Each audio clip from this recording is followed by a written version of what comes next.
Hey everyone, my name is Andrew Davison. You're watching Conversations in Pop Culture, and yes, I am hard to kill. And before I introduce my guest, I do want to remind everybody this episode is brought to you by Pocket Jack Comics, who have books like Palace of the Golden Princess and White Lily, and can find their books at pocketjackcomics.com or on Kickstarter because Preston Poulter does some amazing comic writing and works, and his books are absolutely beautiful on the outside and the inside. And I do not think you will be disappointed, in particular if you like Dungeons and Dragons, because it's got that kind of vibe to them. But enough about that, because I have with me comic creator Chris Curtis. So welcome to the show. Hey, thanks for having me. Yeah, no, it's been a while, man. It's been what, like 2 years? We were saying off air? Yes, yep, 2 years. Yeah, so obviously a lot has happened in 2 years. I think the last time we were speaking about jazz and that, and I don't think the first Kickstarter was successful, but I think you have funded 3 issues now of jazz in those 2 years, if I'm not mistaken. Yes. But that we're going to talk a little bit about that in a second here. But I figure I'll let you introduce yourself because you do have a Kickstarter going on right now, Dream Match Revolutions, which we're going to get to talk about. I'm a big wrestling fan, but before we get into that, I figured I would let you introduce who you are because there's people who know who you are, there's people who don't know who you are, and so let's just get everybody up to speed before we really start suplexing people. That's fair. Okay, well, as you stated, my name is Chris, and I am the owner, CEO of a defunct indie comic company, in parentheses, called Crystal Inc.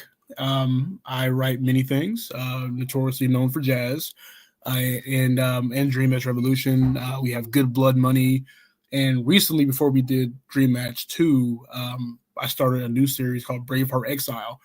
So I do a lot of manga adjacent comics. But starting next year, I'll be moving to Western for the second half of the year. So we're going to see how that goes. But other than that, when I'm not writing, I'm playing a bunch of retro video games and reading manga that I'll probably never finish. Alrighty. So obviously we're gonna get into some of that. Obviously, let's start a little bit with that actually, because I am curious. Because when you say manga adjacent, I like the term American manga, meaning that and I know it's a controversial term, but I'm curious how you feel about it. Is that I think you could have an American manga. I think if you're drawing and writing in a particular style, whether it's coming out of Japan or out of America, if it's that style, because that's how I view jazz, to be honest, is that I viewed it very much like an American manga, very similar to Carmen America's, very similar to what Tyler Carpenter does with Girl with the Mega Fists. And so I'm curious how you feel about that term, because I think that's actually a more accurate term versus manga adjacent. I forgot that was even a term. When we first spoke 2 years ago, I was very much American manga guy. And in the 2 years since then, I've had this really big journey of trying to discover what that really meant to my audience and to people that I came across who were readers and buyers of comic books. And I pulled away from that a little bit because the American manga ecosystem is very vast and very spread apart, and there's no real actual pathway or goal or theme amongst it. I think it almost feels like emulation versus us organically making American manga, so to speak. We haven't figured it out in a market sense. So I said manga adjacent, but American manga is close enough to what it's supposed to be. But no, that's fine. I was just curious about the term because again, I'm a manga reader. I read a lot of digital manga. It's just easier. It's on my iPad. It's transportable. It costs me $4 a month, and I could pretty much get anything Shonen Jump wise, and it's wonderful for $4 a month. I mean, it's a no brainer. I just find it fascinating, right? Because I find the manga style in comics and all that stuff, and even elements of it being introduced even into Western to be fascinating. Because I'm one of those kids that was going to Barnes and Noble for the last 25 years of his life and I saw the manga section eat up the graphic novel section slowly. Yeah, if you go back there now, it's almost back to normal. Really? Because the last time I went to my Barnes & Noble was like a month ago. I would say that it was like 50-50. And when I was like 8 years old, 9 years old buying manga, it was like the little shelf in the corner with like maybe like the top 3 or 4 series. And now like the manga shelf and it's like double the size of the graphic novel shelf. I find that so fascinating. Oh no, I misheard. I didn't hear the Barnes and Noble part. No, yeah, no. Barnes and Noble is the only company I've seen still keep up with manga shelves being as big as they are.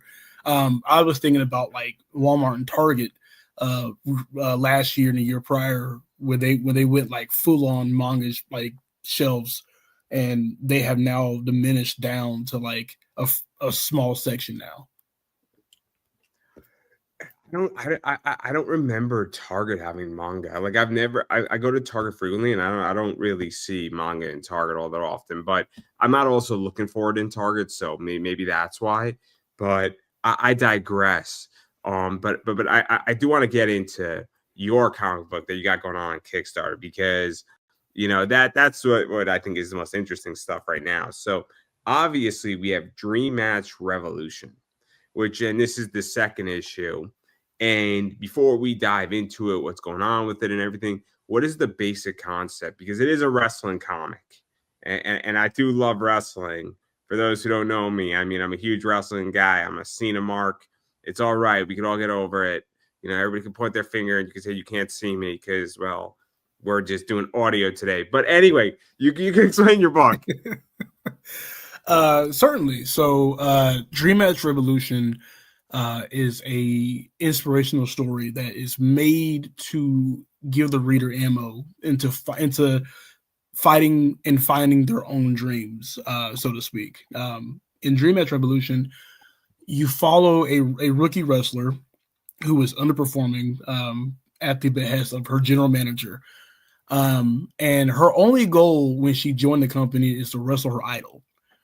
And she can't wrestle her idol if she's not allowed to, so to speak. So she has a chance meeting with her idol, and her idol tells her that for you to achieve your dream to wrestle me, you're going to have to start winning. And if you're too afraid to win to get what you want, then you were never worth a damn in the first place. So it's made to pull the reader off of the sidelines in their own lives and to kind of get a introspective of what it looks like to stand up for yourself. So let's get a little bit into it, because obviously the main character is Faith, and she's kind of in a hot streak in Diamond Heights Pro Wrestling. And I don't know if she kind of fell off her hot streak or if she's building up steam, but it's kind of like she's now gotten repackaged in the promotion due to kind of, I guess, maybe not reaching her maximum heights, for lack of a better word. I mean, feel free to correct me at any point on this. And to go into wrestling, I mean, there are ideas in wrestling where a wrestler, isn't working particularly, and they got the skill set, but then they got to get repackaged. And so I find this story fascinating in that point, because this happens a lot, where wrestlers get repackaged, redeveloped. Sometimes it works, sometimes it doesn't, but then they kind of get onto this new path of, achieving something. So what is that like? Because it is a phenomenon that happens in wrestling, and it only happens in wrestling. Right. No. So actually that's the synopsis for the second issue. But in the first issue, she actually starts to win her match. She has she takes dives, and she decided to not take a dive. So between issue 1 and 2, there's a time jump to where she is now on a hot streak of winning all her matches against her general manager's wishes. So the general manager in this case, as a rookie, she was only given complete reign over who she was and what she wore and how she was presented. So now that she has won all her matches and is being defiant, the general manager has now taken it upon herself to now change her persona and to change her design at will to treat her like a quote real wrestler. So you get to kind of see almost like a pettiness to what a person would do to somebody who's going out of their way to achieve their dreams or to achieve something against an order. And so it's kind of like, hey, if you won't listen to me, then I'm going to just start taking your person away from you little by little. And it's almost like how in the 90s you would see a lot of wrestlers like rebrand, and you knew for a fact that like they didn't want to do it, but it was something that they had to do in behest of, regardless of if they were winning or not. Prime example is the Godfather. That wasn't his favorite persona, but it was something that he had to do because they had stripped him away from the Nation of Domination. So you either do what you're told or you stand up. But in that case, standing up would have been you're fired, and there was nothing, nothing else going on. So in that aspect, yeah. But just in Dream Match's sense, you just kind of see what power does when someone's trying to tear someone down little by little. Yeah, let's talk about this also, because obviously, I mean, this is now her story of also trying to get over, adapting to this new gimmick, also dealing with a new character. And it's a really interesting circumstance in wrestling. I mean, we've seen this. I mean, I'm a wrestling fan, and it's interesting when a person gets a new identity and then they kind of make it their own and they embrace it and they're getting over and they're winning matches and they're dealing with it because it is something that is that. So what is that? Because it creates an interesting story. And that's what I find fascinating, because it is wrestling culture. And this is a much more probable, situation than than other wrestling stories that I've read. Could you revise the question one more time? No, I was just curious about, because what I appreciate about this is that she's getting rebranded, and she now has to figure out almost how to get over with this new character. And I find it so interesting because the book is rooted in wrestling culture, right? And there's something to be said about when a book is rooted in actual wrestling culture, the wrestling stories behind it. We've seen this in the last 5 years in WWE in certain ways. I mean, LA Knight is a great example of this. And so what is that like? Because when I'm reading this book and I'm seeing this book, I'm like, man, I've lived this in the last 5 years and I've seen it on television. And that's what's so interesting about your book. Okay. So what it's like is when you are trying to achieve your dreams, you want to get to what you're shooting for with yourself in the most intact way. And so if you get to where you need to be at, but you're not who you were when you started, a lot of times that defeats the purpose of you going for that goal, because you're not the person who started the goal. So Faith's whole thing is, I don't want to be Gemini. I do not want to be what you have manufactured. I want to get to where I want to get to as myself, as clear as possible. And I'm being forced to do this. And it looks like a name change in the first few chapters, but over time she has to battle with every other change that is given to her. She even has to look at a heel and a face change or turn at some point. That's a little bit of a spoiler warning. But so let's actually talk about this, because there's a theory in wrestling called towing the company line, and that's what's so interesting, right? Is that as a writer, what is that like? Because we've seen people toe the company line. And I mean, Cody Rhodes is a great example of this, right? He was putting whiskey in his water bottle trying to get fired from WWE because he didn't want to toe the company line anymore. And he didn't want to make his $2 million and be a WWE lifer. And that's why he ultimately left, right? Because that's what I find to be absolutely amazing, is that this whole issue is her now, and then you kind of drop the spoiler of her wanting to pull the company line. and fighting it because she wants her identity and she wants to get over her way. And that's the, I mean, it makes a great story because it's just so authentic. Yeah, well, she actually stopped towing the line in the very first chapter, and so you're looking at everything coming her way going forward because she refused to follow the one narrative, which was lose your matches. We'll let you know when it's your time to shine. I mean, and she's dealing with the consequences. So I mean, right. And consequences is the name of this exact issue because she's now being forced to wrestle the Diamond Heights enforcer, whose name is Boycott, who's on the cover of this chapter. So let's get into that too, because obviously now she's facing consequences, and as a result of that, you know, she's now forced to wrestle somebody who maybe it's going to be a squash match, maybe it's going to be a competitive match, it's going to be a complicated match to some degree. The stakes are pretty high, and now you're in this kind of crazy circumstance a little bit, and it's all like navigating that, and it's being in the ring, and it's getting to the end goal, right? Right. So because I mean, I don't want to ruin too much. I mean, I'm trying to like not ruin what happens. I mean, I don't want to be that guy. Like, oh no. If so this comic book, like if you're in the culture, you can kind of see it a mile away on what's gonna come. I have not tried to put too many twists and turns on something that people are familiar with. When you have people who are not into the culture itself, it's a brand new thing that they get to experience, either with wrestling fans or just by themselves. And it's just the most dramatic theatrical thing that I think works best in comics.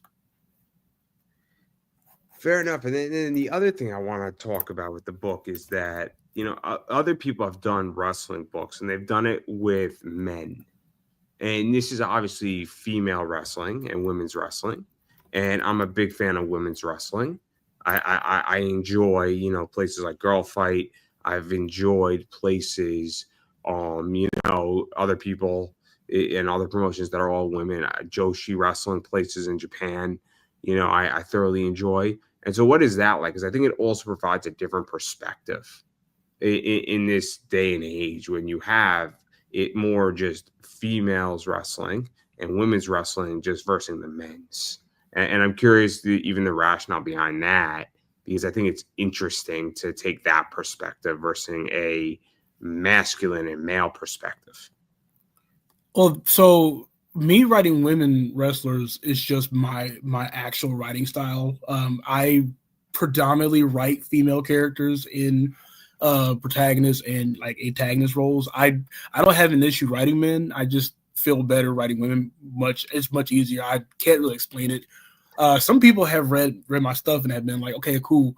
Now I see why you do what you do. But women's wrestling, especially in the last couple of years, has almost been at the top level of like men's wrestling, if not better, because what we're used to in as far as women's wrestling has now been subverted to wanting more. And this is not just in women's wrestling. Even like the WNBA got a huge buff in the last couple of years.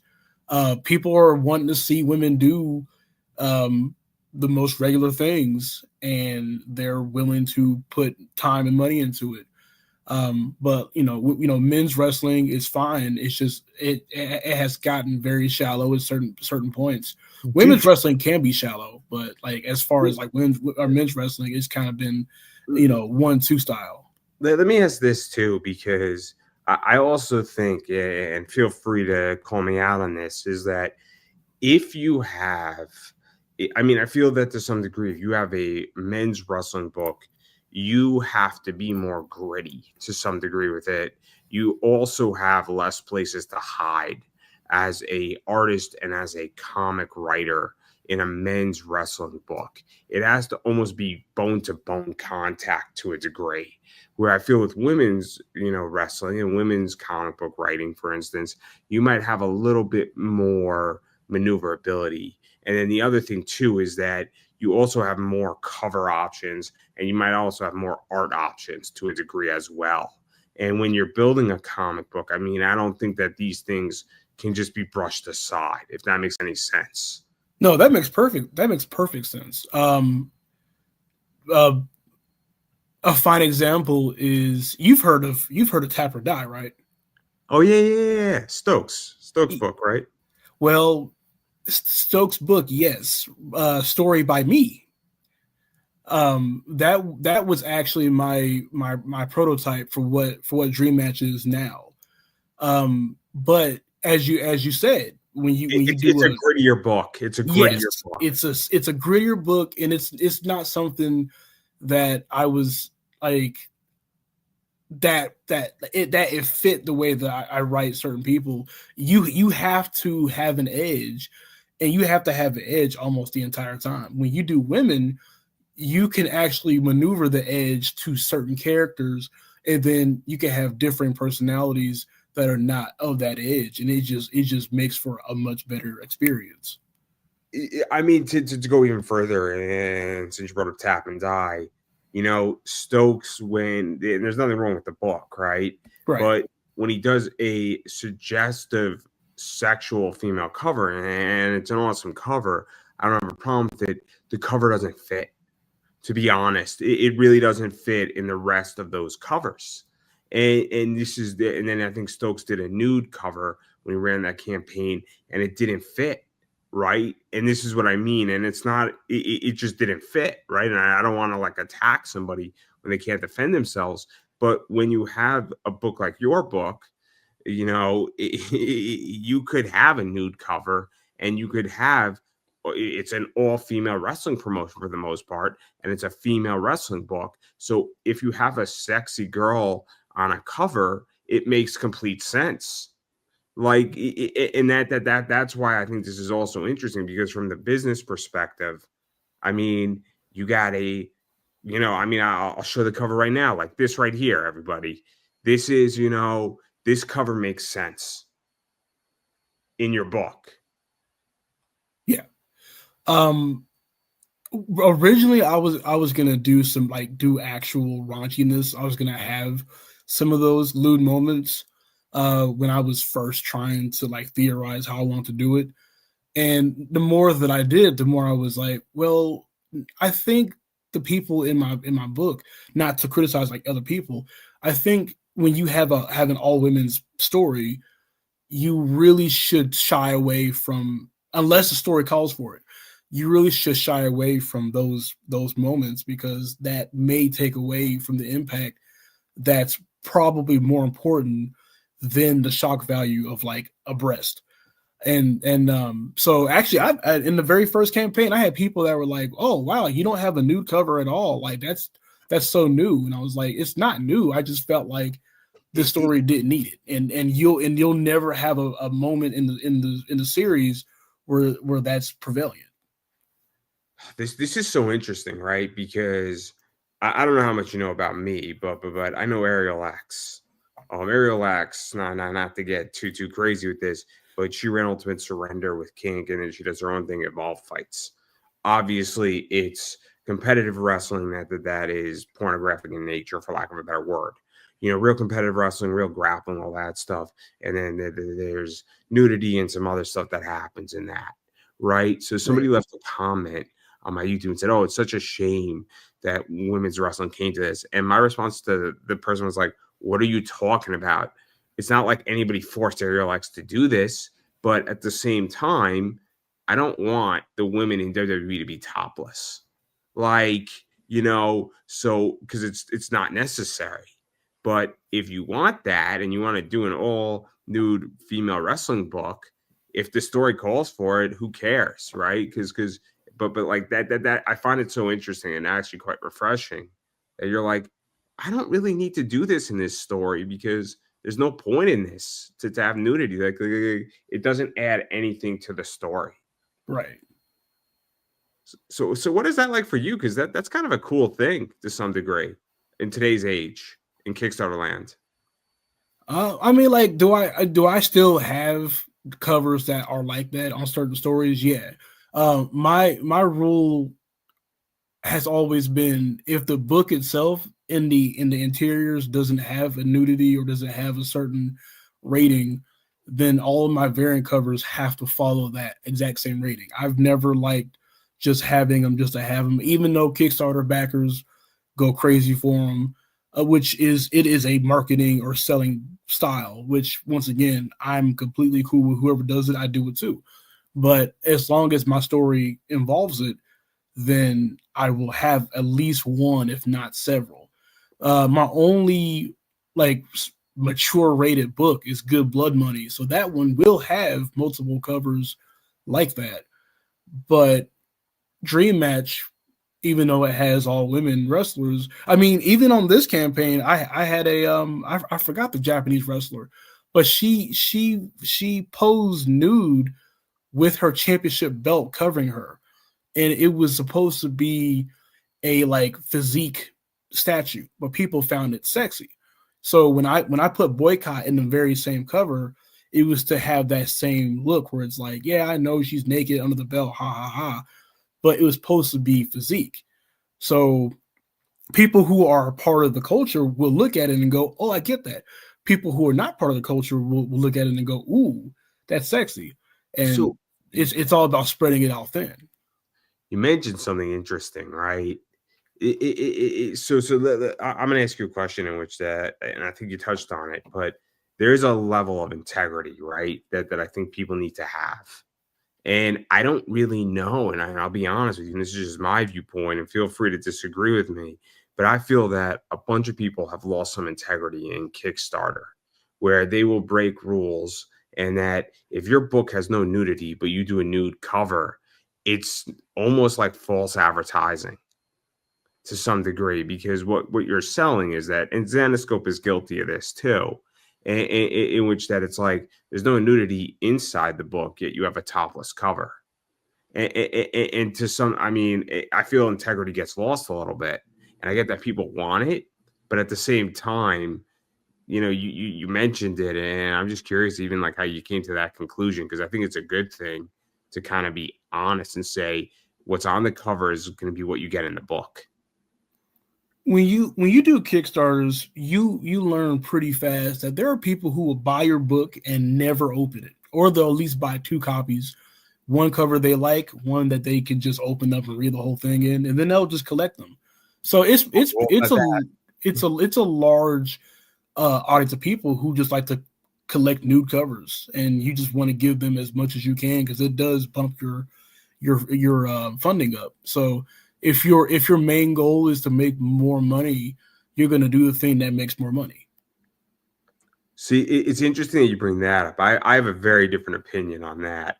I actually think that actually is killing the collector's market and the value market of your books. I actually think it's poisoning it, because when you provide more and more and more content, things become less and less and less special, and they're easier to get, right? So if everybody has a nude cover by artist X, there's nothing special about it. It used to be that it was special, and that's my problem with the whole thing. I have a very different opinion, and I've experienced this because I was very heavy on bad girl art, and that market has collapsed, and I don't think it's coming back so quickly. And even collectible covers and other stuff, and it's not just indie. It's the fact that I can go to DC Comics and get 3,000 copies of a book and have my own variant made, and I legit can do it tomorrow morning if I wanted to. And I think that's actually destroyed the collector's market, the value market, the flipping market, and I think it's a problem, and I don't really know, and I get everybody wants to fund their books, but I mean that's just how I view it, because I've lived through it on the other side as a seller, a reseller, a collector, and all that stuff, and I've experienced the just watching the well get poisoned. But I mean, I could talk about this for hours. I don't know how many people are interested in my theory. It's probably the same amount of people who will buy a nude cover and forget the book right after that. Again, and then my other thing about that is that why would I want a drawing when I could see the real thing? So That too. I'm sorry. It's too easy. It's too easy. But I want to get back to your book because I think it's so interesting, right? About this whole thing where now we're just getting to the consequences, and she's got to work her way to face, her idol essentially, and this is her journey pretty much. Yeah. So, but her idol is still her big goal. Her idol is Luna, who is the Diamond Heights Pro Champion. So she has to essentially rank herself going forward to be able to have that opportunity. But of course, the general manager in this second chapter is a jerk and has sent one of the, I think it was the contender for that same belt, who's high up too, has sent her down to kind of teach the rookie a lesson. So it's one of those chapters where you're wondering, does she have what it takes to take down somebody who's leagues ahead of her? Yeah, I mean, again, it's the whole rookie, exciting, interesting story, and we're gonna see what happens. I mean, it's Day of Reckoning all over again. Right. I mean, I'm speaking in code, right? I mean, this is how we speak in code, right? No, you're making sense to me. I hope other people understand it. I try to speak in code. Penn and Teller taught me well. Sometimes you got to speak in code, and hey Firefly, how you doing? So terrible. That whole game had one of the greatest soundtracks ever. Oh wait, I have that on GameCube still. I'm still an OG. I forgot about that. Go me. It's Breaking Benjamin did like the whole soundtrack for that. It's great. Oh, it's one of the people. It's one of my favorite soundtracks in any wrestling game. It's like top 3. They did the whole thing. It's great. And then that whole game was just amazing. But anyway, I digress. But obviously I don't want to ruin too much because we're going to see what happens here. Obviously people are standing in our way, but I don't want to dive and go too deep into that way. But I find it so interesting, right? Because obviously, I mean, it's a lot of wrestling culture. And the other thing that I think is cool is that right now wrestling is really, really popular. And people think WWE is slacking in certain ways.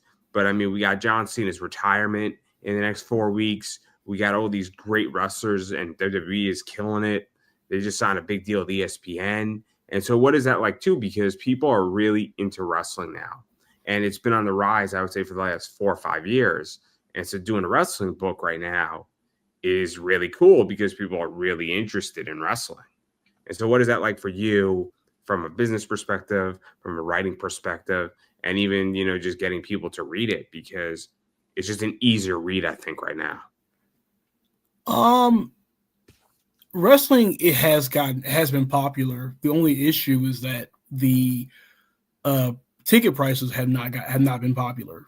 So when there are people who want to get into it, but they can't, I try my best to push the book to them. I've been to a lot of my own smaller, indie wrestling brands, trying to push and promote the book. I even have indie wrestlers in the story, with their permission. And it makes selling the book much easier to that side, because I want to get people that are paying for grassroots wrestling versus paying for like Fed wrestling, because those people understand what indie really means. So far it's been great. I have a market that's not on Kickstarter. Kickstarter is just for like production. So once this book's done, I can run back to them and start selling over there. They have actually bought out multiple times. I have sold out a dream match out of all my other books. It's my most popular one amongst these people outside of the internet. So I would love for them to be Kickstarters, but if they could just like wait a few months, I'll bring it right to them and they'll love it. And then they'll sit around waiting for the next one. So let's actually talk about that, because I don't think Kickstarter is the be all end all, right? No, it's not. I think a lot of people do not understand that Kickstarter is just a starting point, and you could make money on Kickstarter, or it's supposed to help with the production. Because, and feel free to correct me if I'm wrong, but my understanding of it is that you lay out money to produce your book, you raise money on Kickstarter either to recoup some of the money you laid out, either to finish your book or to print your book, and then now you have your IP printed. Ideally, you want to print more than what you did on Kickstarter, and then you take it to shows or through your website, through eBay, wherever else, or comic shops, and then you go on and move forward from there, right? I mean, is that the basic trajectory? Yeah, it's the way it should be. A lot of us got this like perverted like viewpoint of like I need to utilize this as my only market, and then occasionally I'll probably try to go do a convention, and when they do that, and then they don't make the amount that they need or want, then it all of a sudden becomes personal. Versus, hey man, you really should use Kickstarter for a complete stepping stone, and then when you get what you got, it makes more sense to go out and get something tangible, because it's like getting a reader in your face is so much better and easier than trying to get somebody online, and that's just how I've always been. No. Again. I get all sides of this, right? Because I'm an online kid, and it's again. I mean, I used to do stuff in person, and I find that I'm more influential as a podcaster than I was as a presenter at an anime con. And I could reach more people, and I could help more people, and I could do more good as an interviewer than I can do presenting a PowerPoint at a convention. But and it's not that getting somebody in their face is gonna, but I also, it changes that doing an interview live and in person and audio and video also changes the game dramatically, because you can actually see another person, for the most part. So, but I don't disagree. I just think people need to use every avenue they got, because there's so many. Right. But I was just curious, because I'm a big indie wrestling fan. I think IWTV is amazing. My home wrestling company is in St. Louis, so go figure that out, right? I'm living in DC at the time, and my home wrestling federation or company or platform is in St. Louis, right? Right. Because the world's a very vast place. So, but no, I was just curious. But I think what you mentioned is so interesting in that regard. So let's even talk about Kickstarter though, because I am curious where you see Kickstarter going. Because I'm not going to sugarcoat this, no chaser, but this year's been tough on a lot of levels right now. People are very stressed out with their money. At least I think they are. I don't know. Maybe you're different here, but I'm stressed out with my money. I know a lot of people, including myself, who have been laid off from their jobs, and the holidays are coming up. And I'm curious how you feel about Kickstarter, because I've seen people really struggle. I've seen campaigns not do well. I've seen people have 100 less backers than normal. So I'm just curious how Kickstarter has been for you, because I think it's a complicated year. I've heard that a lot of times this year, but with my margins being the way that they are, I'm at where I'm at because this is where I need to be at. So I'm considered very low, by a lot of people's standards, but I'm like high in my own margins. So I don't really see like a lesser amount of backers. Matter of fact, I've actually been getting more backers this year than I've ever had. But I do know that around this time of year, especially with a lot of things going on in the US, having a campaign is either it's up or it's down. but it's it'll trend one way and that'll be that.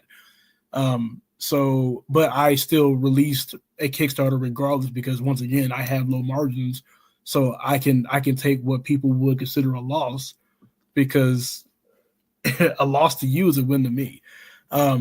But if I were bigger, then sure, I would probably be like, oh no, this is terrible. Like what do I do?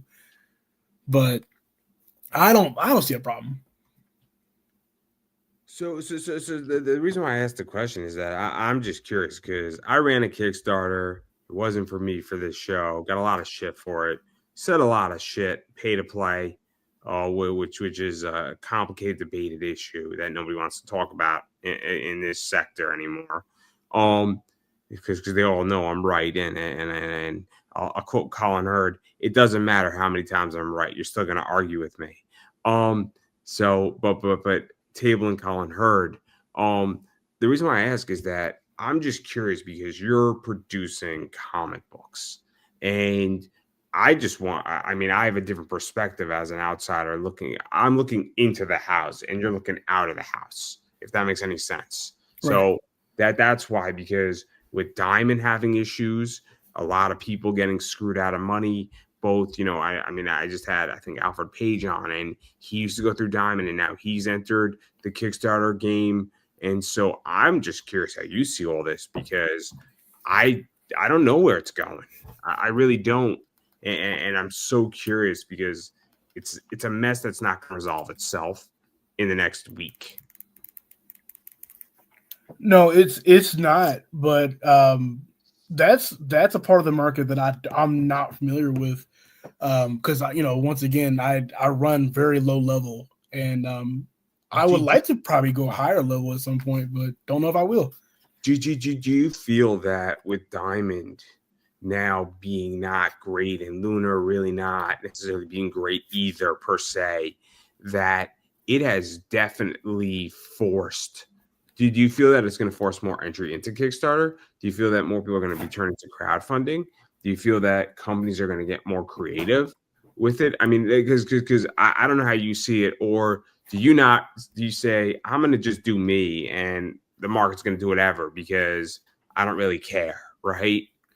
It sounds mean to say that, but that's exactly how I feel. It's not that I'm not like indicative to the common layman when it comes to Kickstarter and like crowdfunding, but my interactiveness is so hands off as of right now that that's just where I fit in, and I don't get into a lot of like interactions or conversations about it when people that are bigger than me or have way more at stake with crowdfunding and Kickstarter do, because it's like, what can I say about something that I'm not even doing like the most of? Oh, no, I'm just curious, as I was stating, because, again, I'm always looking in, right?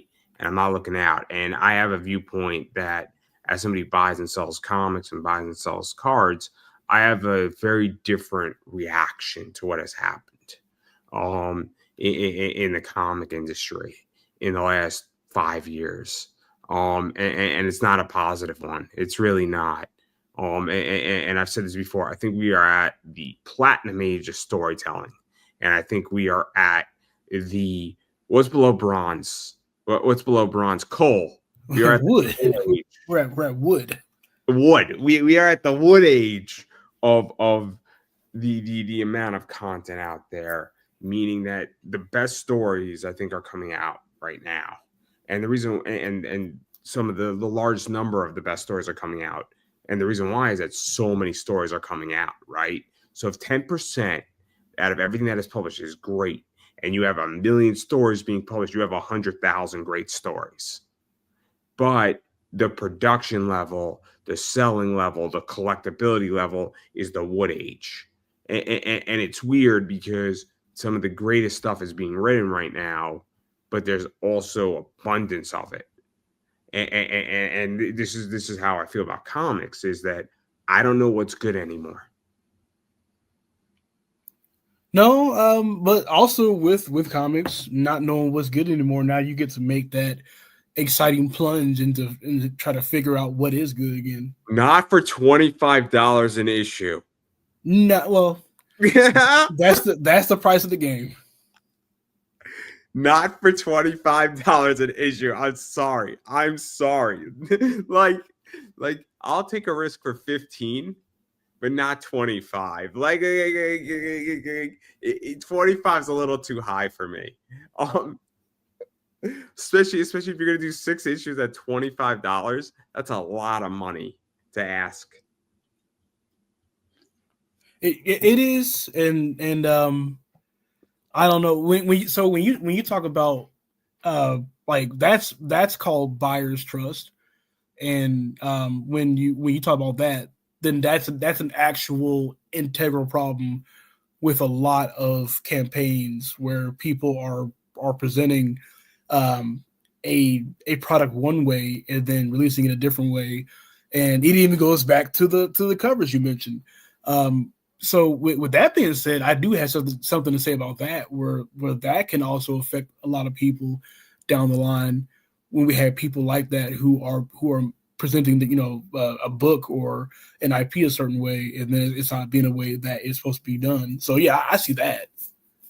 Let me tell you where I lose trust, right? And I'm curious where you lose trust in Kickstarters. I lose trust when you tell me the book. I back in November, you say the book is going to come out in April, and then it comes to me in, November of the following year. It comes a year late. I lose trust there. I lose trust when my book becomes damaged and you give me an attitude to replace it. I lose trust there. I lose trust when you charge me $25 and then all of a sudden at a convention I find out you're charging $15, and I was there supporting you on Kickstarter and being supportive. I lose trust when I am promised stretch goals and stretch goals aren't delivered. I lose trust when also I find out that numbers are not matching on certain things. So you say there's 100 copies, but then I find out there's 150 out there. I lose trust there. And then finally, where I lose trust, and the big one I lose trust on, is that you then go to a publisher and it goes to Diamond or Lunar, and it's $5, and I just gave you $25 for the same issue. And it might have a different cover, but that's 80% less than I supported you, and the cover is legitly just not black and white. So, I mean, those are the 6 for me where I lose trust. And it doesn't take long to figure out. It takes about 3 issues for me to lose trust, and that's me being generous. Which is fair, yeah. It's so, and I've witnessed it. I've witnessed it over and over and over again, and I'm not a fan of it. I'm not a fan of it. And this is why I pulled back. I mean, as a consumer and not even as a business, I've pulled back. And then on top of that, also, I pulled back backing, even retail packages, because I'm like, I can't sell your books. There's not enough juice for me to sell your books. And it's like, I need a 60% discount to pick up somebody's book on a retail package. If you can't get me to 60%, like, there is no meat for me to eat. Right. So, like, I mean, and this is just honesty. It's a problem that I don't think that people on Kickstarter think about. Because it's not brought to them in a very attractive way, so they don't really see it until it's too late. I think that's part of it. I think the other part is that there's all these podcasts that talk to other comic creators. They don't talk to somebody selling on eBay full time. Right.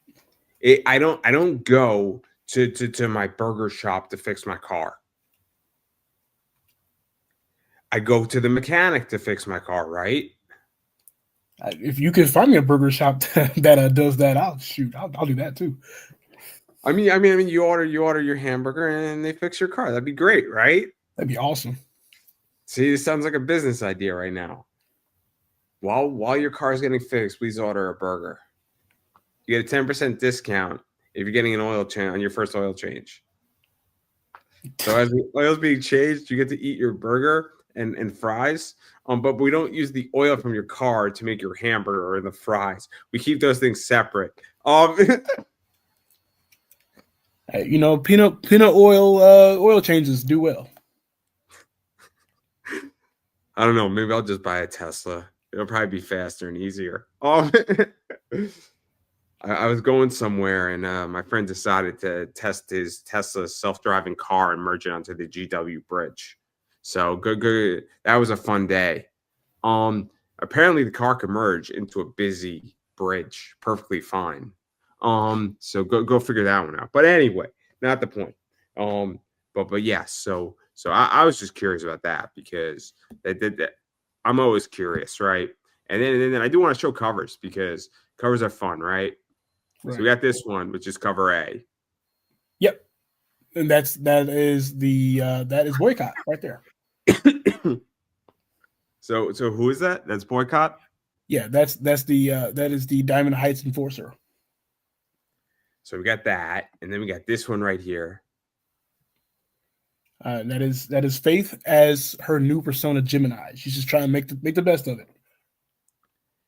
Then we got this one right here, which I think is also Faith. They're Gemini, right? Is it?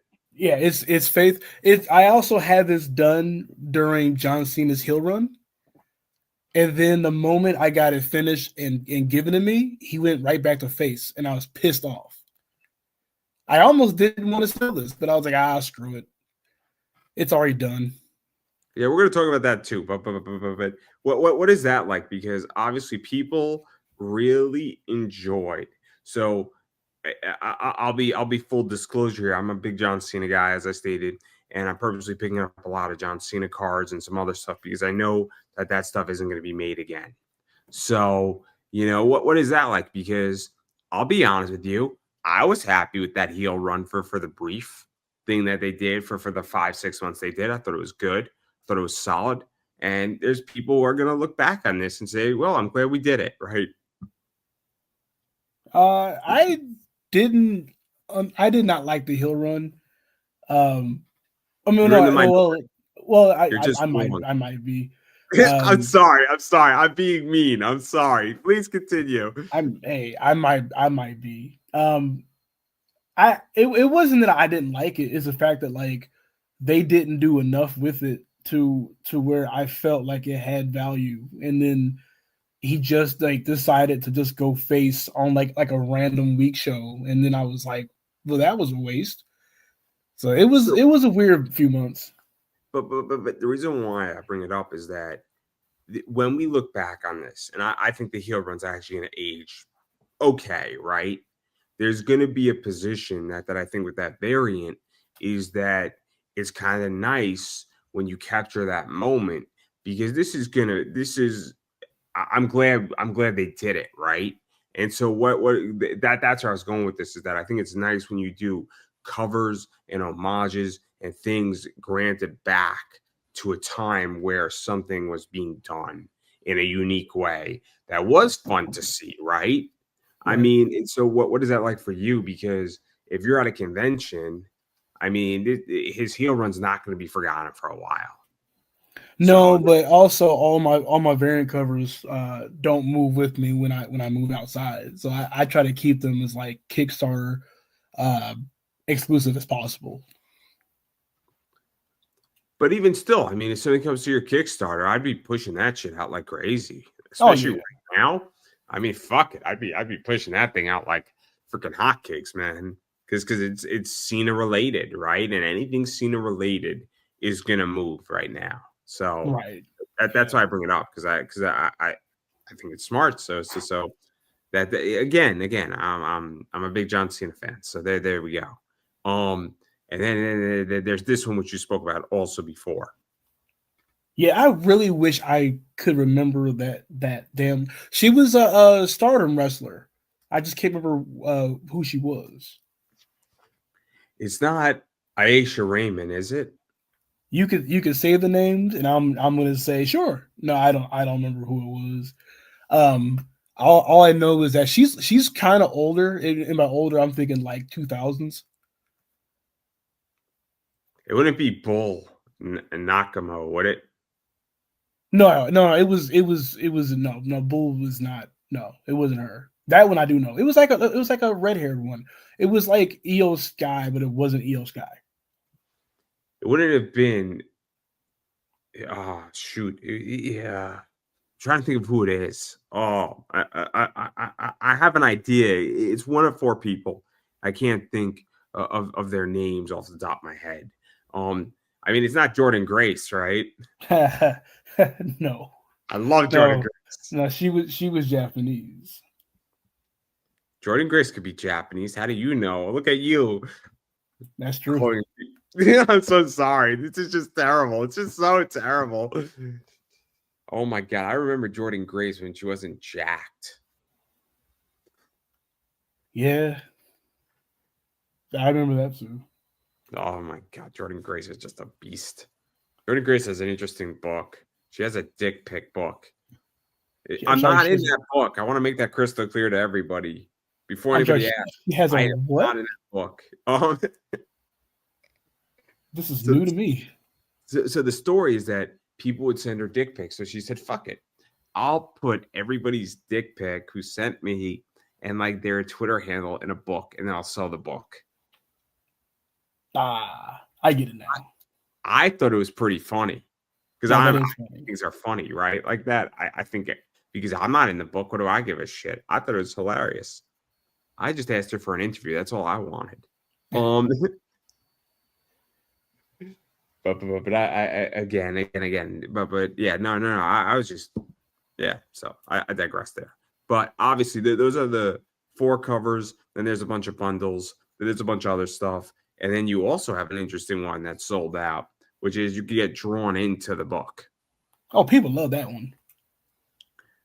And so what is that like? Because I mean, you have some rules with that where it can't be anything like a copyrighted character, for instance. And it has to be safe for work, but also the character is going to be somewhat reoccurring. Yeah. So just like the last campaign, people flocked to it, and then they ended up in the story. People like the art style. People like the direction of the story. People like the comedy aspects of the story. They want to be a part of it. And so every time I do a get drawn or get added into tier, it gets picked up on like the very first day. And I try to do like a very low number because I can't fit 14 different people in here, but 3 or 4 is fine. So this is the second issue. So the 3 people who paid for it last time, they're all showing up in this one, and they're all showing up in various ways. As wrestlers, as referees, as Easter eggs, and it's fun. It's definitely one of my favorite tiers. No, I mean, again, I've never done one of those. I know people enjoy it, and I know people enjoy getting drawn into things and being part of things because it's kind of cool. At some point I will do it. But I have my own rules, and I'm not going to tell anybody my own rules on that because I have a bunch of inside jokes that I like to put out there. But I digress. This is not about me and my ideas. But yeah, so you have that, and then pretty much anything that anybody wants from that you've done with Jazz, and you've done with your other stuff, and you've done with Blood Money, Good Blood Money, and all that stuff. I mean, anybody can get whatever they want from you, pretty much, right? Oh yeah, it's always a backlog order. And then obviously, I mean, we spoke about all this, but I even want to talk about wrestling with you briefly because where do you think we're going with wrestling? Because I think WWE is kind of killing it, but they're kind of not. And they're in a weird space right now because you have a wrestling comic, and I don't really know. I don't watch AEW. I used to, but I just can't. AEW to me is they got so much talent. I just don't know. Tony Khan is not a good booker, is my point. But where do you think we're going with wrestling? Because we're in a weird time now. If I was to run a company immediately I would start picking up all of these CMLL and Stardom and Marigold wrestlers immediately.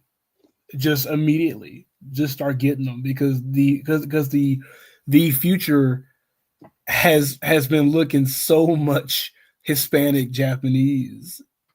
It's not even funny. Um, So you'd pull out of there?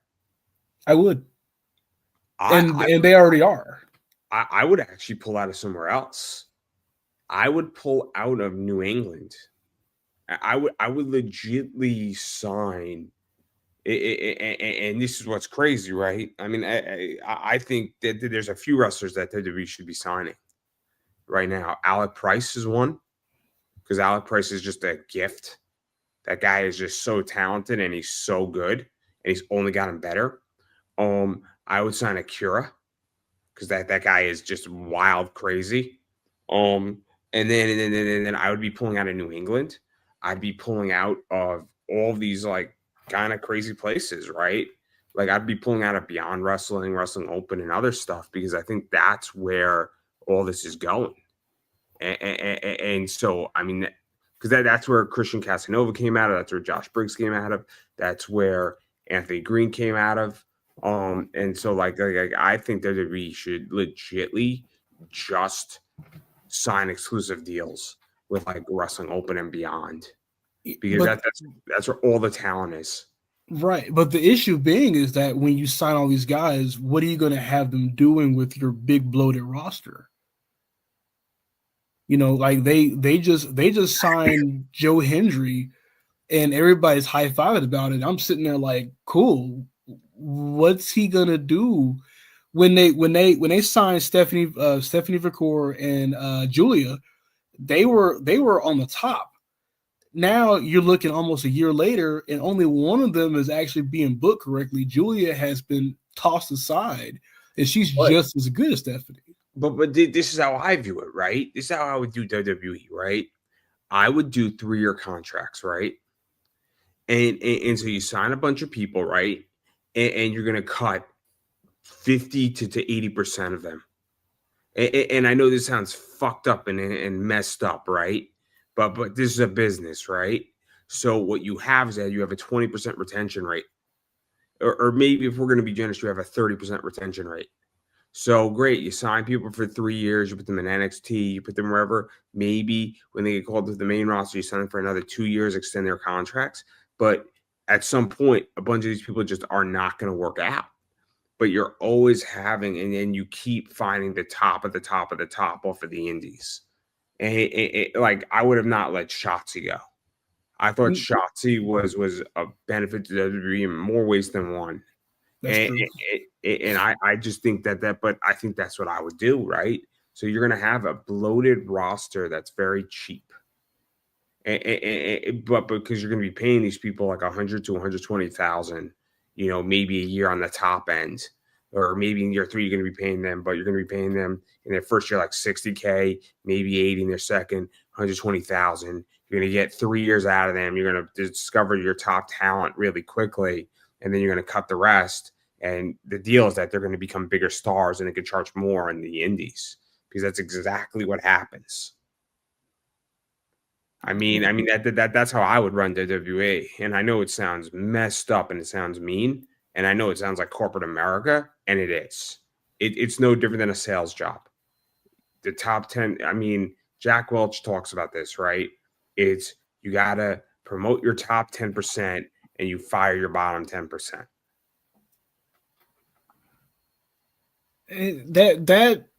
That would just make like paranoia with like working for the company, and it would make people jump ship more over But time. so I'll give you an example though, right? Let's say you go to WWE for and you have a 3-year contract. So I'm trying to think of somebody, right? Zack Ryder is a really good example of this, right? And Nick Namath, right? Those guys were in WWE for a while and then they left, and their rates on the indies and their demand on the indies were off the chart. So they were charging more. Enzo Amore is a good example. The guy charges a lot of money and his booking fee is crazy. But WWE made him a superstar. And it's no different than if you work for an organization and a podcast. I mean, the Daily Wire, not to get too political here, but Beth Cooper, she left and now she's a superstar. Candace Owens, the same deal, where you leave and now you are a superstar. So that's what I mean. They did it with Cora Jade too. So I don't see any other way because I want the best talent in the world working for that company. Yeah, but in doing so, which I agree, but in doing so, you also would eliminate legacy wrestlers over time. Because no one would be there. Like they would take what they would get from the company, and then they would be asked, do you want to still be here, or hey, we got to let you go, and you could do so much better elsewhere. But now we're down 20-year legacies now because everybody's being tossed left and right. But I don't know if everybody's going to be tossed out, right? So like so Stephanie Vaquera, she's in the top 10% or the top 30%. She's there, and then there gets a point where we're now she's invaluable to the company, right? Right. So Becky Lynch is a good example of this, right? Becky Lynch and Seth Rollins are not performing as they were 3 or 4 years ago. I mean, Seth Rollins, it always gets the crowd and under the crowd's skin one way or another, whether he's a face or a heel. But Becky Lynch, she is, and it has nothing to do with it. They don't have anything for Becky Lynch because the landscape has changed, but Becky Lynch sells merch. So she's not going to be cut because she's invaluable to the company.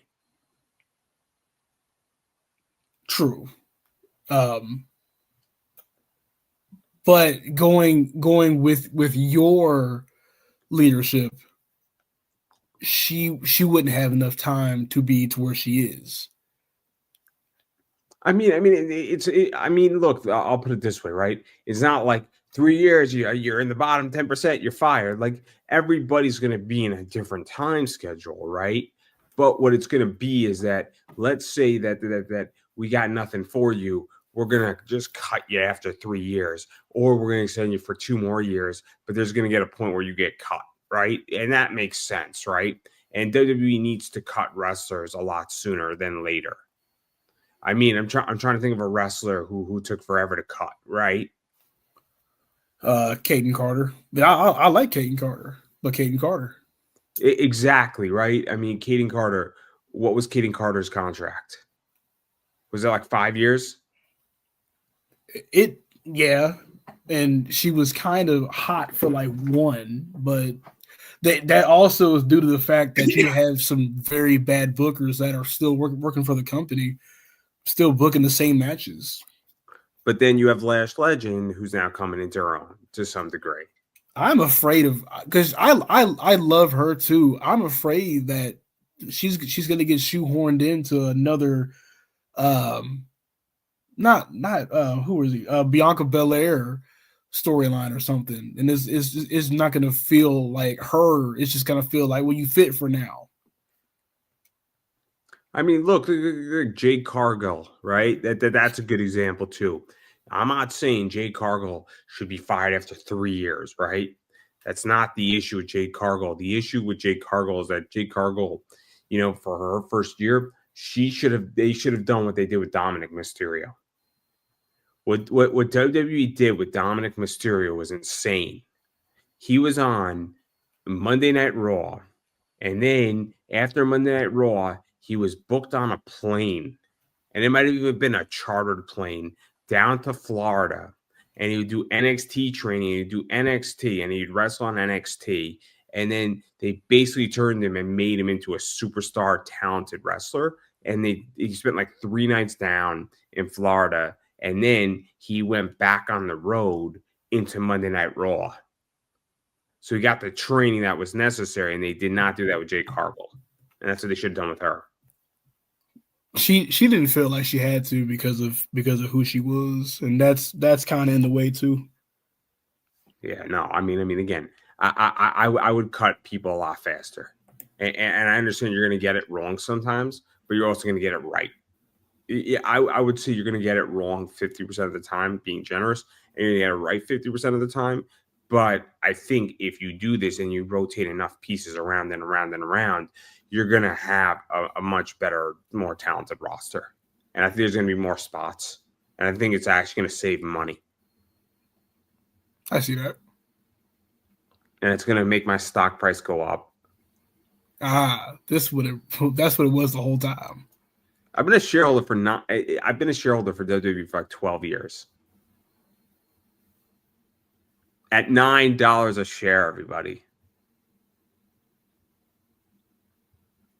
I deserve all the credit in that trade. Well, I wrote it up. I can argue that, though. I wrote it all the way up, and then I wrote it all the way down, and then I wrote it all the way up again. I did not. Were you a shareholder? I was never. Don't you wish you were a shareholder? I still don't. What, TKO is at like 188 now?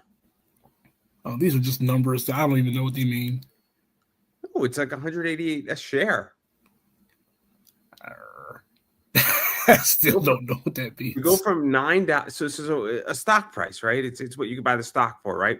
So I bought WWE at $9 a share, right? And TKO, I think, is at like 182, 188 now. So $182 a share. So that means your stock went from $9 to $182. That's a really good rate of return, right? Yes. It's a climate I've never got myself into. I like money. It's a bad habit of mine. I like money and I like nice things. I need to like nice things. You need to, I need to.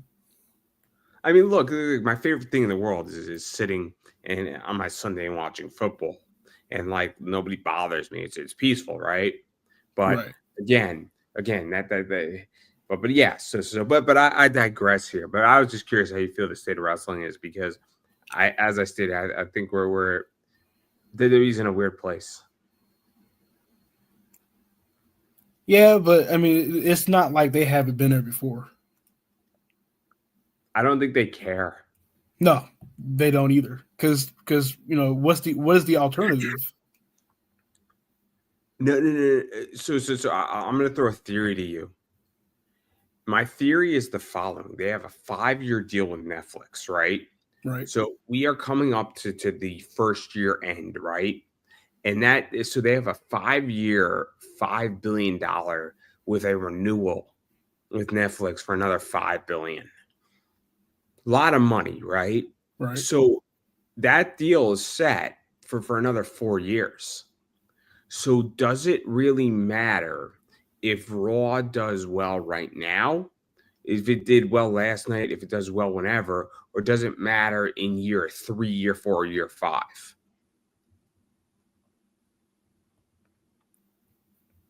I mean, when you look at their competition as of right now, they can really do less and still make it out every year. This is how I view it, is that we're going to get really good stories out of WWE in year 4 and year 5 when the Netflix contract renewal is up. So we're going to get amazing stories and amazing concepts and amazing wrestling and stories that we truly love in year 4 and 5 on Monday Night Raw. That we're going to be like, Monday Night Football or Monday Night Raw. We're going Raw, right? Because we want to know what's going to happen in this feud between person A and person B. Because right now, there's no reason to do those stories. There's just no reason, because no contract is up. So why would WWE utilize a great story when there's legitimately nothing to be gained from the story? That's true. So if they can get some competition, then they would have to. Maybe. I don't even know if they would have to. I think we're gonna get those great stories in 2 or 3 years from now, and they're gonna be amazing. I'll throw it back to your comic book, right? What if you got what if you did $30,000 on your book, right? That would If be if, scary. if you did $30,000 on, Dream Match, would you need to do a Kickstarter to fund issue 3 on a monetary level? Oh no, God, you would never see another book on Kickstarter. So you could understand now if I'm to equate this, and I think it's a valid question, right? Is that now you can go do something crazy in your book because you have the funds to do it, right? Right. And so the consequence for you now taking a risk is minimized. Yep. Versus when you go on Kickstarter, you don't have the ability necessarily to take ridiculous risks. So when I ran my Kickstarter for this show, I already had a sponsor, right? Mhm. That was covering my expenditures, and it was just an extension, the Kickstarter to fund me. So there was no risk for me to fund or not fund my Kickstarter, right? Right. So there was no risk, and people didn't understand the concept, and people weren't ready to pay for guest spots. But the reason it wasn't that you were paying for a guest spot, it was that I legitly the year before had 200 people asking me for interviews, and there was just not enough time. So what you were really paying for is the right to be on my show and have the spot you want for like $5, which in reality isn't a lot of money. I mean, it's no. I mean, you're right. It's not a lot of money, but it's good startup money. So the theory of when I ran my Kickstarter was that I said, great, I got 200 guests and I can only interview 100. How do I figure out the 100 that I want to interview? And let's figure out payment on this concept. Because $5 is not a lot of money, and great, if I get 100 people, it's $500, and this covers my StreamYard for the year. And now those 100 people have a spot. I can do another 50 that I can pick, and it solves a problem. And people weren't a fan of that because they didn't realize that, oh shit, somebody doesn't have the bandwidth to do 200 interviews, and they're just trying to figure out how to navigate it. And money's the ultimate navigator. It determines the marketplace, Right. which is what I think WWE should do. I think money is the ultimate navigator. But I digress. My theories on WWE are very different than everybody else's. I don't really care. I watch Monday Night Raw very rarely, but I know exactly what happens. That's actually that's another problem too, because people are able to pick up on what's going on without having to watch it, and that kind of feeds into the viewership and the culture itself. I'll ask you a question. Did you see John Cena winning the IC title belt? Did I watch the match, or did I foresee him doing it? Did you foresee it? Yes. I didn't foresee it, right? I did not think that they were going to do Dominic Mysterio, John Cena. I didn't think that was coming. I wanted it. I just didn't see it coming. Really? Well, they had been talking about it so much. I was like, okay, just let them win already. I did not see that match coming. I wanted it, and I thought it would have been a better match. In which I wanted to see Dominic Mysterio win the Last Time Is Now tournament and do it at his last match, and have him either lose to Dominic Mysterio and boost Dominic upward really high, or have him win it and then just leave with the belt and then have a tournament for the IC belt going into the Royal Rumble. But I didn't think they were going to do it. Do it, they did. I don't even know what they're going to do with the Last Time Is Now tournament. Because is Gunther in that or no? He won on yesterday, so he's still in there. I'm not really a fan. I'm not really a fan of. I would have liked to have seen Edge. I think Edge versus Cena would have been great. Well, Edge, they're trying to say that AEW has not been reached out for Edge, which possibly means that they probably got Edge, and they're just trying to lie to us about it. I don't know. I mean, Cena versus Edge would have been great as a last match. Oh, it'd have been perfect. That's the only one I really want. It would have been great. It would have been great. And I'll be honest, if Bray Wyatt was still alive, Bray Wyatt versus John Cena would have been a great match. Yep. I mean, Seth Rollins versus Cena would have been cool. Yeah, I guess. It's not like you're going to get The Rock anymore. Yeah, I mean, we've already done it, though. We did it twice with Cena versus The Rock. Oh, the people want to see it again. I don't. I'll tell you what I really want to see, right? I want to see Paul Heyman versus John Cena. I'm sorry, Paul Heyman? Of course. All right. Loser eats a bar of soap. That's okay. Yeah, that's classic SmackDown. John Cena and Chris Benoit making Paul Heyman eat soap. Classic SmackDown. But I digress. I would never see that coming. You're right. No. So I don't know. I mean, again. Zack Ryder versus Cena would have been awesome. Did he not win? He didn't win. LA Knight won. But what's crazy is that, I mean, it was cool seeing Zack Ryder back. Because I love Zack Ryder. Well, it needs to be LA. It's most likely LA Knight or Joe Hendry is going to be his last match. The way that they're talking. So did Dolph Ziggler win? I did not watch Raw at all. At least not yet. I've been lagging. It might have. That's a good question because Nick Nemeth versus John Cena would be crazy. So Dolph Ziggler versus Cena would be wild. I don't know what's going to happen. I digress. I mean, again, it's going to be Gunther or LA Knight. I mean, and then it's going to be for the IC title, unless Dominic faces Cena at Survivor Series. I mean, if he's still here. It is what it is, but I digress. I want to talk about wrestling because I don't get to talk about wrestling. I was just curious what you thought about this whole thing. Obviously, though, we've been speaking for like an hour, 20 minutes. I do want to give you a chance to promote yourself.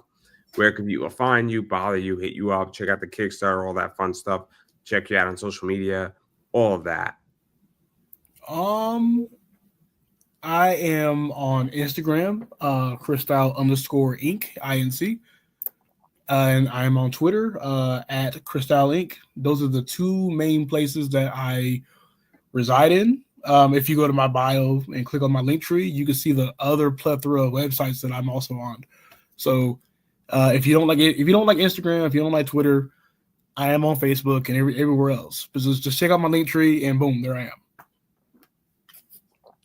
And then since it's my show, I'm required to promote myself. So I am Pop Anime Comics on Twitter/X, Pop Anime Comics on Instagram, Pop Anime Comics on Facebook, Pop Anime Comics on the YouTube.